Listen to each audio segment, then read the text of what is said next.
Hey guys, welcome back to my channel. So today's video is going to be over this look right here that I'm currently wearing. It is all affordable drugstore products for the most part, except the concealer and foundation. I did try out the new Tarte Shape Tape Matte Foundation and then just paired it with the concealer.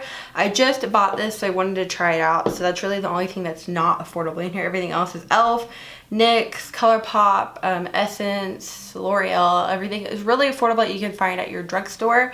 And I created this as like a Valentine's Day look. This will probably go up this week, but you can always wear this, you know, for a date night or anniversary. February is literally Valentine's Day and me and my boyfriend's 5-year anniversary together. So I will probably actually be wearing this 2 or 3 times, and it's also my dog's birthday on Valentine's Day. So yeah, I wanted to create this look super affordable, super, I don't know, just I got real tired of like the real neutral eyes and red lips for Valentine's Day and Christmas, so I did something with a little bit more berry tones and a real pretty rose gold, and then I combined 2 lip colors to get this one.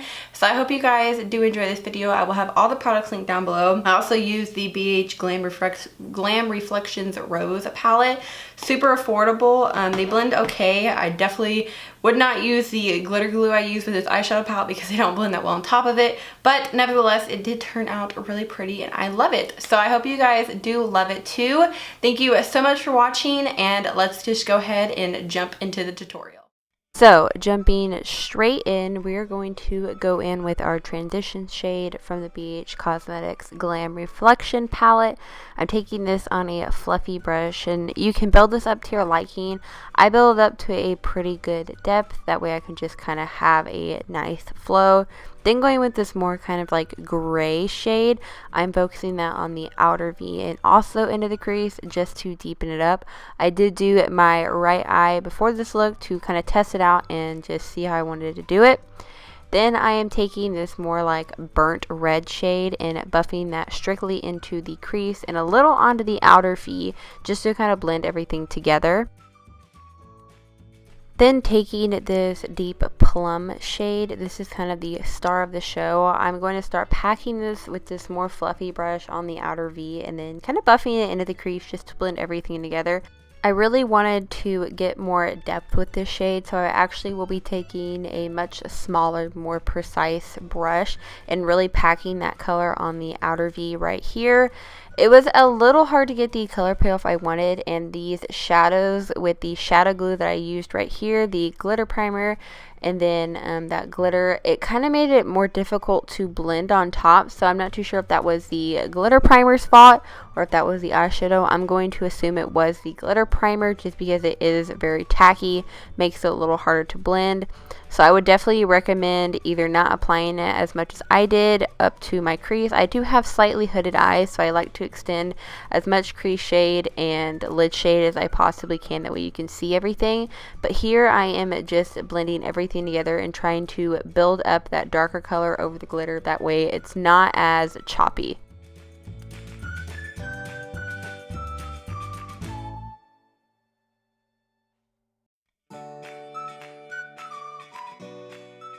Now taking some of my favorite lashes, these are the 113s by Ardell. They're super long and flirty, and I really love them for this look. But we are going to move on to face makeup, taking the NYX Angel Veil Primer. This is a real nice, like, all around face primer, very smoothing with a little bit of hydration. Doesn't do anything as far as mattifying me, but I do like it because it does smooth my face out. And then taking the newest trend on Instagram and the beauty community is the Tarte Shape Tape Foundation. I did pick up the matte one. I have been using this for a couple of days, so review is coming soon. But I did use it with my Real Techniques brush today, and I have used it with a sponge, and to be honest, I think I like it with the brush more. I'm not 100% sure yet, but I will go more in depth with that video, so keep an eye out. And here I just wanted to point out that this was one coverage, or one coat I should say, on my face, and I just wanted to show you the difference because it was crazy. This is probably the best matte foundation I've tried since I've gotten more oily, but like I said, keep an eye out for the video because it will be coming soon. Next, taking, of course, the matching concealer. I had to. It has great coverage, and I wanted to see how it paired with the matching foundation. This is a complete drugstore look besides the foundation and concealer, because these are just two combos that I just had to try, and I couldn't wait any longer.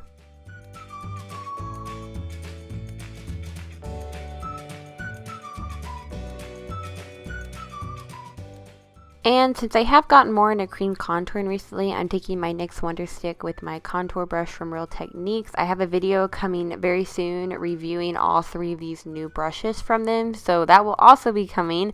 But I've just been enjoying cream contouring and using this guy, so I had to use it for today's video.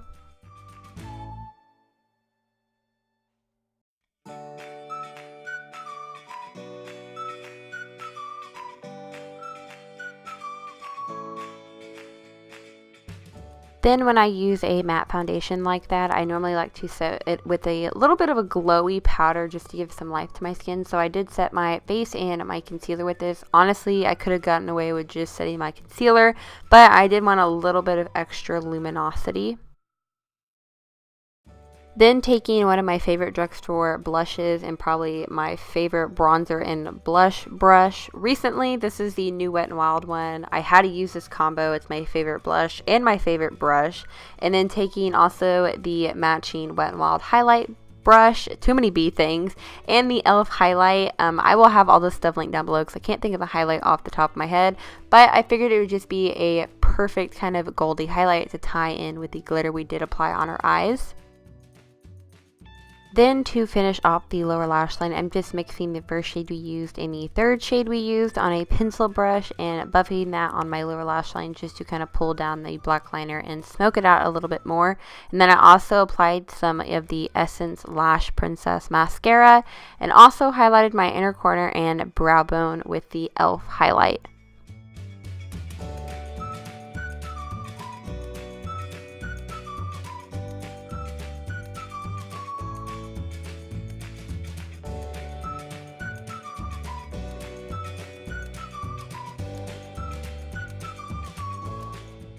So taking this liquid lipstick from ColourPop and the Kathleen Lights combo, I can't think of this name off the top of my head either, but everything will be linked down below. I didn't really like this color, so I actually pulled ColourPop Clueless, that is another liquid lipstick, and applied that on top. It gave me more of a mauve pink that I was looking for, and that is this tutorial. I hope you guys did enjoy. I have not done a voiceover tutorial in a very long time, so let me know down below what you think of this. Everything will be linked in the description box product wise. And yeah, thank you so much for watching. Please subscribe, and I will see you guys later. Bye, y'all.